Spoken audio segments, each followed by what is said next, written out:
Se não violar a propriedade de ninguém, não há problema nenhum em enriquecer.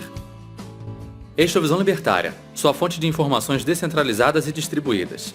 Este artigo foi sugerido e escrito por Marco Batalha, revisado por JJ Liber e narrado por Lea Farr. Na segunda parte desta série, vimos que os malabarismos intelectuais que estatistas fazem para dizer que Jesus defendia a obediência a autoridades terrenas não se sustentam. Outro tópico que os fazem se contorcer intelectualmente é quando atacam o acúmulo de bens, tentando trazer a luta de classes para o cristianismo. Para isso, costumam citar Lucas, capítulo 18, versículo 24 e 25, que conta a história de um jovem rico que perguntou a Jesus como ele poderia alcançar a vida eterna. Jesus lhe diz que, além de seguir os mandamentos, deveria vender tudo o que tinha e dar aos pobres. Essa resposta entristece o jovem. E então, Jesus diz: quão dificilmente entrarão no reino de Deus os que têm riquezas, porque é mais fácil passar um camelo por um buraco de uma agulha do que entrar um rico no reino de Deus. Alguns interpretam essa passagem como um comentário antilibertário. Será?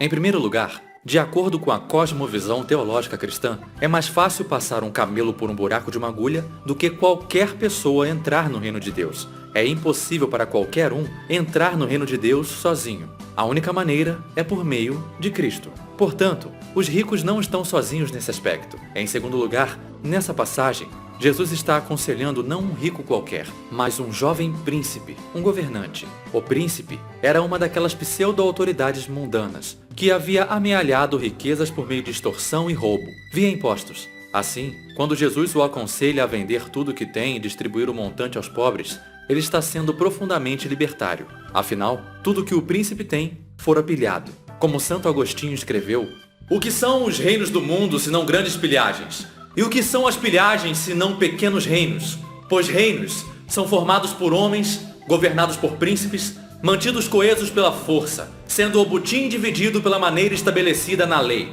Se o mal cresce a tal ponto que se fixa em dado lugar, toma posse de cidades e subjuga pessoas, ele passa a se chamar reino. Como disse um pirata capturado por Alexandre o Grande, o rei da Macedônia: sou chamado de ladrão porque pilhei apenas um navio. Tu que apropriaste toda a terra, a ti chamam de imperador.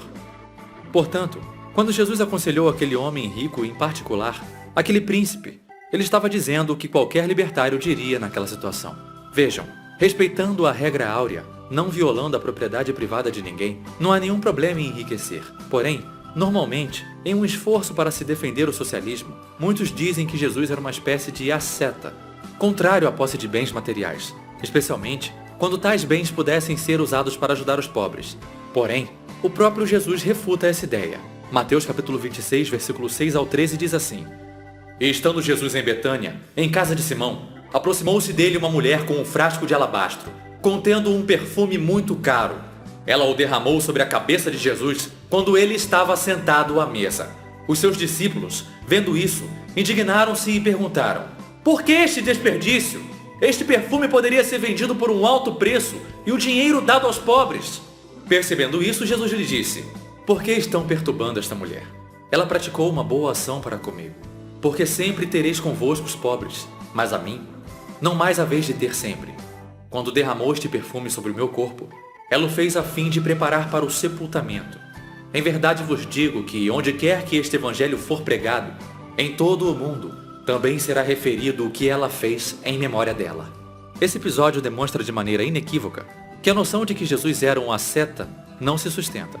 Além disso, quanto à obrigação de provermos para os outros, Paulo escreve na segunda carta aos Tessalonicenses, capítulo 3, versículo 10. Quando ainda estávamos convosco, vos ordenamos isto: se alguém não quiser trabalhar, que também não coma. Mas claro que isso é impossível, não? Uma das coisas que incomoda os socialistas é a questão da usura, isto é, da cobrança de juros. Na única vez em que Jesus comentou sobre o assunto, ele se mostrou claramente a favor.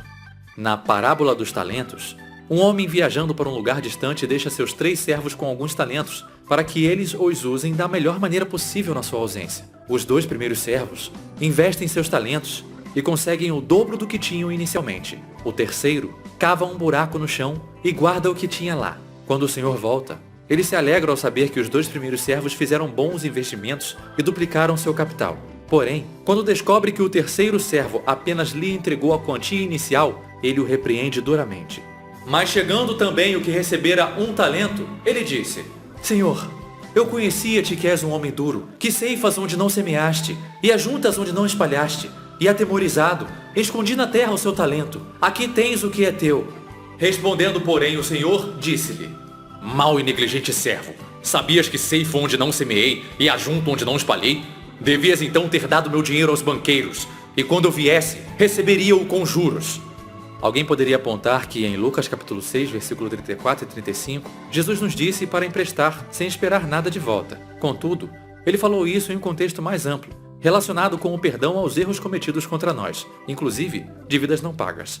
Um cristão não pode defender o uso da agressão estatal contra pessoas que estão acordando algo voluntariamente. Essa visão está de acordo com algo que vimos no primeiro vídeo desta série, a legitimidade absoluta de um indivíduo fazer o que quiser com a sua propriedade, como descrito por Jesus na parábola dos trabalhadores na vinha. Conforme a regra áurea nos mostra, podemos fazer o que quisermos com a nossa propriedade, desde que não violemos a de outrem.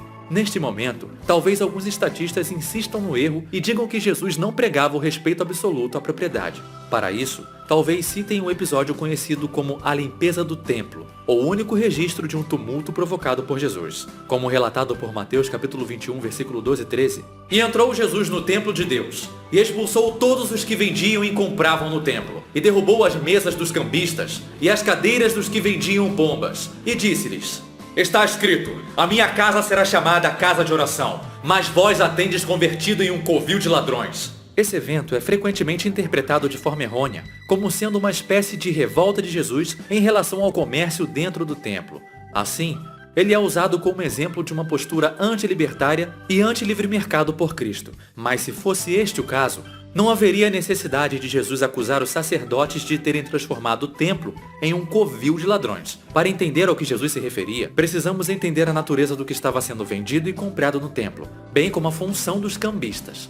O que estava sendo comercializado no templo eram animais que eram sacrificados em expiação pelos pecados. A função dos cambistas era converter moedas romanas em moedas judaicas, que então poderiam ser usadas para comprar os animais. As pessoas que os compravam não os levavam para casa para comê-los. Se fosse esse o caso, Jesus não teria razão para se opor ao comércio conduzido no templo, e certamente não teria por que acusar os sacerdotes de roubo. Na verdade, os animais permaneciam no templo para serem sacrificados pelos sacerdotes. Dessa forma, aquele que comprou o animal e o ofereceu ao sacrifício teria seus pecados perdoados. Quando Jesus acusou os sacerdotes que conduziam essa prática de serem ladrões, ele estava dizendo que as pessoas que compravam os animais para serem sacrificados e para terem seus pecados perdoados estavam sendo lesadas.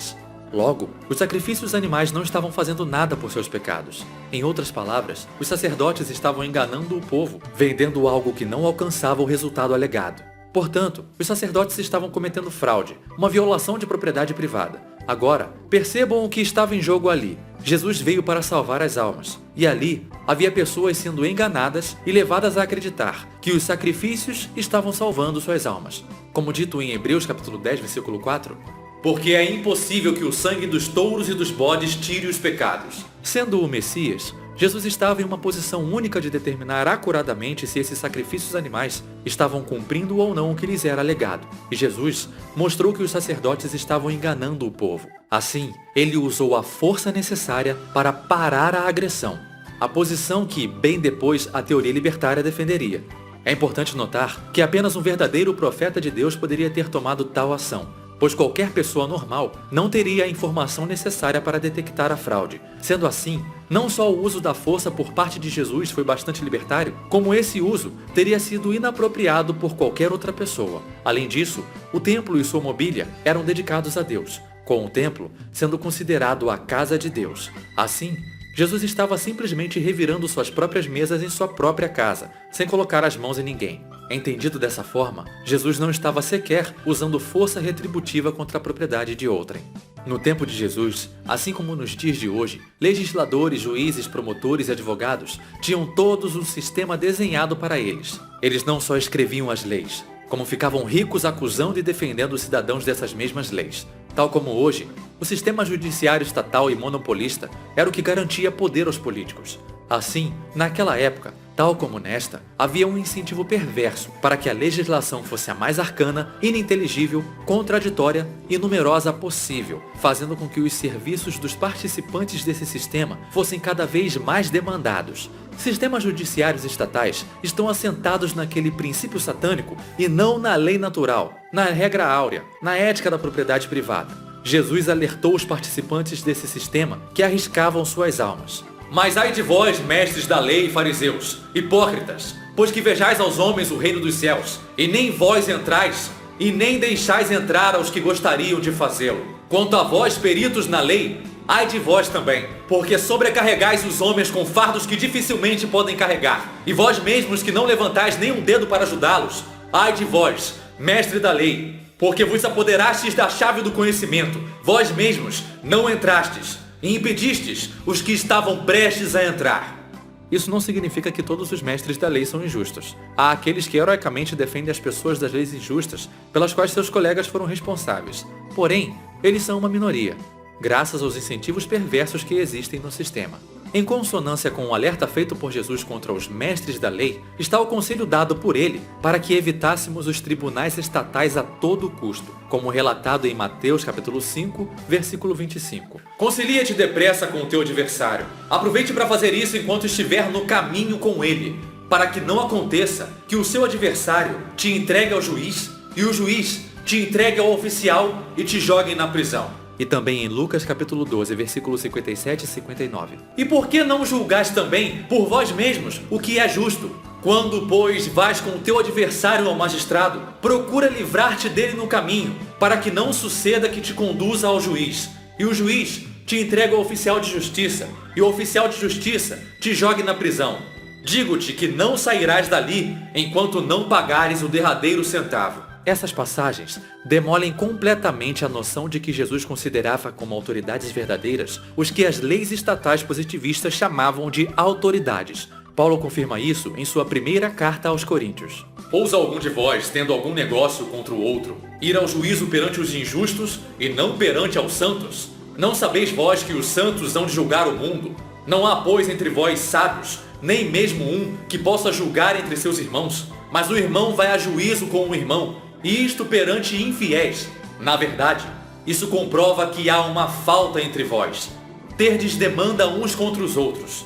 Por que não sofreis antes a injustiça? Por que não sofreis antes o dano? Mas vós mesmos fazeis a injustiça e fazeis o dano, e fazem isso com seus próprios irmãos.